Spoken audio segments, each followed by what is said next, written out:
This channel does not promote any violent, harmful, or illegal activities. All content provided by this channel is meant for an educational purpose only. আমরা জানতে চেয়েছি আমিরা বলেছি রোহিঙ্গা মুসলমানকে কক্সবাজারে রেখেছিলেন কেন? মুসলমান বলে তো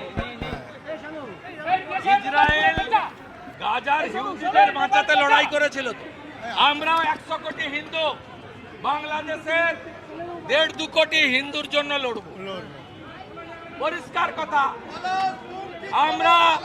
আমরা অপারেশন সিঁদুরের মতো এদের শিক্ষা দিতে হবে, এই দাবি চাই।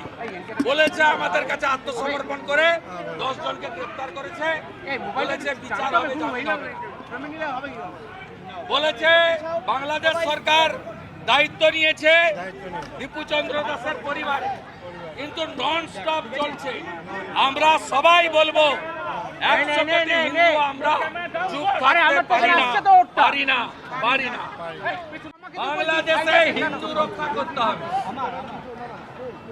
করতে হবে। 4 দিন ধরে মিট করেনি, ভয় মিট করেছে। দেখুন দেখুন কি করেছে, দেখুন রাস্তা খুলে কি করেছে। একটু আর্জি করে আপনি পান এই ধুলিয়ার শামসেরগঞ্জে যাহাই ইউনুস তাহাই মমতা। আমরা তুলব হিন্দু শক্তি, সংঘ শক্তি, আমরা প্রমাণ করব।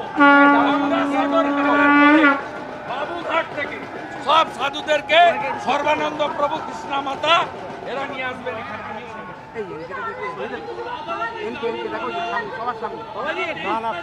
যতক্ষণ এই জামাতি রাজাকারের সরকার থাকবে এটা ঘটবে। আমরাও এখান থেকে এরপরে কমার্স ডিপার্টমেন্টের সামনে ধর্ণা হবে, 1 কেজি পেঁয়াজও যেতে দেব।